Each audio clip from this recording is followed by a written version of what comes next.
Bismillahirrahmanirrahim. Anak-anakku sekalian, senang ya bertemu kembali bersama Ibu masih dalam matematika peminatan. Kalau kemarin kita menyusun beberapa persamaan lingkaran ya, berbagai bentuk ya. Kali ini kita akan membahas tentang kuase titik terhadap lingkaran, atau bahasa lainnya adalah kedudukan titik atau posisi titik terhadap sebuah lingkaran. Asal jangan diterjemahkan ke dalam bahasa Jerman ya, yaitu kacalikan titik terhadap lingkaran, karena itu artinya akan sangat berbeda ya. Baiklah, kita mulai ya. Kuasa titik terhadap lingkaran ini secara umum terbagi menjadi 3 bentuk ya. Yang pertama, atau 3 posisi. Kalau misalnya jarak dari titik terhadap titik pusat lingkaran itu sama dengan jari-jari gitu ya, maka dia berada akan di lintasan lingkaran ini. Ini sehem titik ya, banyak misalnya ada P, Q, R dan lain sebagainya. Kalau dia jaraknya terhadap titik pusat sama dengan jarak jari-jari ini, lingkaran ini, maka dia posisinya pada lingkaran. Jadi terletak titik itu pada lingkaran ya. Kita tahu kemarin jarak itu distance ya, sehingga distance kuadrat adalah gitu ya, atau jarak kuadrat adalah delta x kuadrat ditambah delta y kuadrat ya. Nah, kedua posisinya jika jarak titik itu ya, misalnya ini titik, kemudian setelah dicari jaraknya ternyata lebih kecil dari lingkaran itu, maka dia posisinya di dalam lingkaran itu. Makanya di sini ring atau lintasan lingkarannya putus-putus ya, karena dia kurang dari atau terletak di dalam lingkaran itu. Kemudian posisi yang ketiga, jika jarak titik atau suatu titik setelah dicari terhadap titik pusat lingkaran itu lebih besar dari jari-jarinya, maka titik itu di sini ya posisinya. Berarti jaraknya itu akan lebih besar daripada lingkaran, maka dia posisinya terletak di luar lingkaran tersebut ya. Nah, misalnya nih ada contoh soalnya.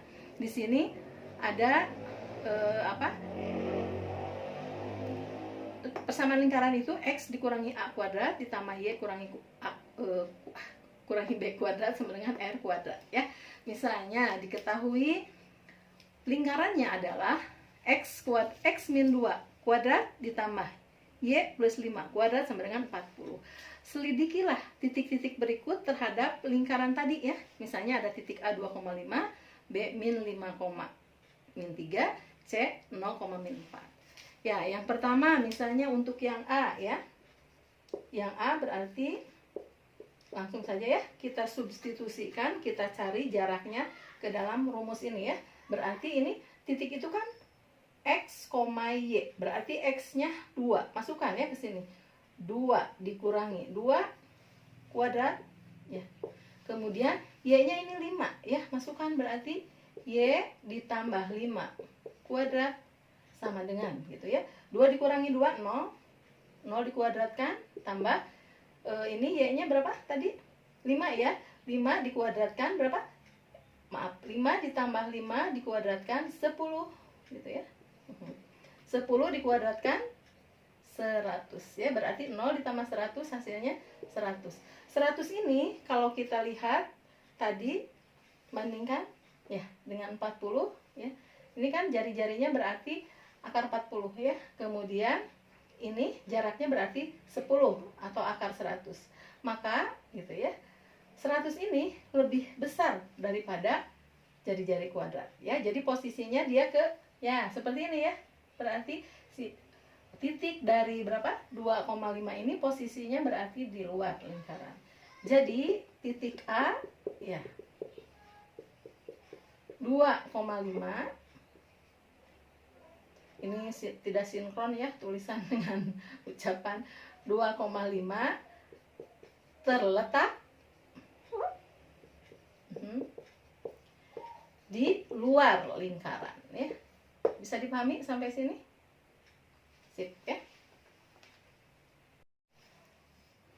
Oke, kita lanjutkan ke soal yang B ya. Soal yang B ini mau mengidentifikasi titik B min 4, min 3. Gerangan bersemayam posisinya terletak apakah pada lingkaran, di luar lintasan lingkaran, atau di dalam ya. Coba kita substitusi saja ke ya ke persamaannya ya, atau ke sini. Berarti gimana? X-nya min 4, Y-nya min 3. Masukkan ya ke sini. Berarti min 4, min 2 kuadrat ini ya. Y-nya min 3 ditambah 5 kuadrat gitu ya. Kita cari ini berapa? Min 4 dikurang 2 min 6. Min 6 dikuadratkan berapa? 36. Kemudian ini min 3 ditambah 5 2. 2 dikuadratkan berapa? 4. Hasilnya berapa? 40. Ya.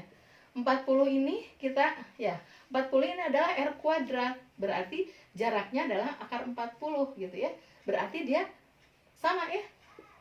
Sama dengan ya jari-jari kuadrat. Jadi panjang jari-jari dengan panjang atau jarak dari titik itu terhadap titik pusat sama, sehingga jadi titik B ya terletak ya pada lingkaran ya, atau pada lingkaran ini ya, pada lingkaran boleh ditulis pada lingkaran L sama dengan X min 2 kuadrat ditambah Y tambah 5 kuadrat sama dengan 40. Ya, sampai sini bisa dipahami?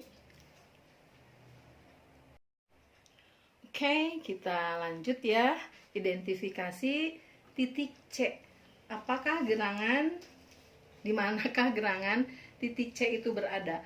Apakah seperti yang titik A di luar lingkaran, berarti di sini ya tadi A, atau terletak seperti titik B yaitu pada lingkaran, atau gitu ya di dalam hatimu, salah ya, di dalam lingkaran. Coba ya kita identifikasi titik C itu tadi berapa ya. Titik C itu 0, min 4.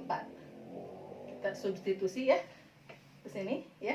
Ini X, Y. X nya 0, Y nya min 4. Berarti 0 kurang 2 kuadrat ditambah Y nya min 4. Min 4 ini tambah 5 kuadrat sama dengan ya, kita cari ya, 0 dikurang 2 min 2 dikuadratkan 4 ditambah min 4 tambah 5 1 dikuadratkan 1 sama dengan 5. 5 ini adalah jarak kuadrat ya, dan 40 ini adalah jari-jari kuadrat. Berarti 5 lebih kecil dari 40. Kalau lebih kecil berarti posisinya di mana? Ya, posisinya berarti di dalam lingkaran ya. Jadi titik berapa? C 0, berapa? 0, min 4 ya, terletak di mana tadi? Di dalam ya, di dalam lingkaran L sama dengan X min 2 kuadrat ini ya, tambah Y plus 5 kuadrat sama dengan 40. Baiklah, Ibu rasa cukup jelas ya. Insya Allah bisa kalian pahami gitu ya. Dan mudah-mudahan ilmu yang kita pelajari ini bermanfaat, terutama pada saat dibutuhkan. Raih prestasi terbaikmu, Ibu bersama kalian. Wassalamualaikum.